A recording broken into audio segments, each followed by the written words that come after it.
সুস্মিতা সাহা একজন শিক্ষিত, সুন্দরী, প্রতিভাবান তরুণী।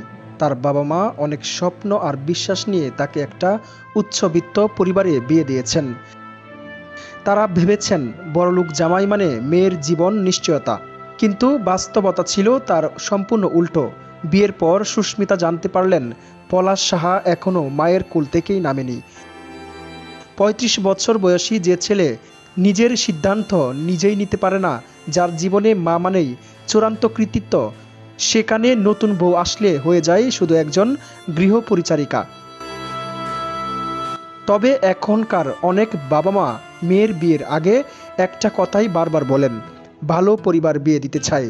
ছেলের সরকারি চাকরি হোক বা চাকরিটা ভালো হোক, পরিবারটা শিক্ষিত হোক, বাড়িটা বড় হোক।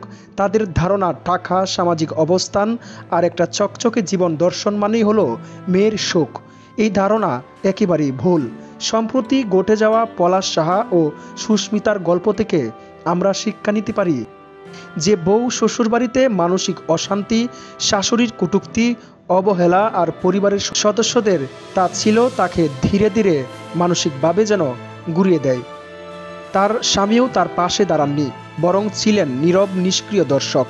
সুস্মিতা ছিলেন এক ধরনের মিষ্টি স্বপ্নে ভরা একটি মেয়ে। তিনি চেয়েছিলেন তার স্বামী হবেন তার সাথী, তার ভালোবাসার মানুষ, কিন্তু পেয়ে গেলেন এমন একজন মানুষ যিনি স্থির নয়, মায়ের নির্দেশে জীবনকে চালান। শুধুমাত্র একজন সরকারি কর্মকর্তা হওয়া বা ভালো চাকরি, মোটা টাকাওয়ালা আর বিদেশ ফেরত জামাই মানেই ভালো পরিবার নয়। ভালো পরিবার মানে একটা ঘর যেখানে মেয়েটিকে মানুষ হিসেবে সম্মান করা হয়, যেখানে শ্বশুর শাশুড়ি মেয়েকে দাসী নয়, সন্তানের মতো করেই ভালোবাসে, যেখানে মেয়েটা রাতে নিশ্চিন্তে ঘুমাতে পারে অশান্তি ভরা মন না নিয়ে, যেখানে তার কান্না উপহাস নয়, বোঝার চেষ্টা করা হয়। আজকাল বহু উচ্চশিক্ষিত মেয়ে ভালো পরিবারে বিয়ের পরে বুঝে আমাকে সম্মান নয়, শোপিস হিসেবে আনা হয়েছে। তার ব্যক্তিত্বের দাম নেই, চাকরির অনুমতি নেই, স্বাধীনতার কোনো নাম নেই।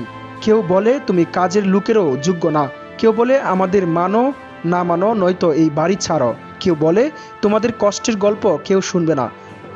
এসব শব্দ না থেকেও ব্যবহার, দৃষ্টি আর আচরণে মেয়েটাকে বোঝানো হয় তুমি এখানে বাইরের কেউ।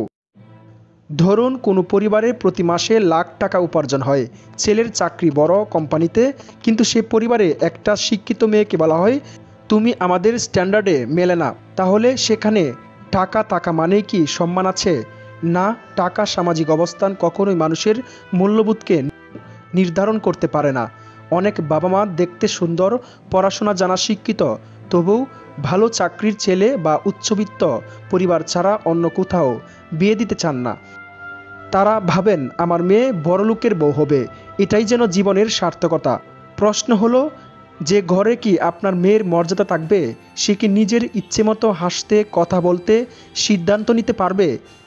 বিয়ের পর যে মেয়ে প্রতিদিন নিজেকে ছোট ভাবতে বাধ্য হয়, সে কি সত্যিকার অর্থে সুখী? সমাজে এমন বহু মেয়ে আছে যারা বড়লোক পরিবারে গিয়ে অভিযোগ করতেও পারে না, কারণ বলে তোমার তো সব আছে, তুমি আবার কিসের কষ্টে আছো? যে মেয়েটা বাবা মায়ের কাছে ছিল রাজকন্যা, সে বউ হয়ে গিয়ে শাশুড়ির হাতে মানসিক দাসী হয়। তাই আপনি আপনার মেয়েকে কোথায় বিয়ে দিচ্ছেন, কার কাছে বিয়ে দিচ্ছেন, টাকা পয়সা থেকেও শ্বশুর শাশুড়ি কেমন তা আগে ভালো করে যাচাই বাছাই করে নিন, কারণ মেয়েটা কিন্তু আপনার। তাই সব কিছু দেখে বুঝে বিয়ে দিন আর সচেতন হন। ছেলে মেয়েদের বিয়ের পর সংসারটা নষ্ট যাতে না হয় সেদিকে খেয়াল রাখুন।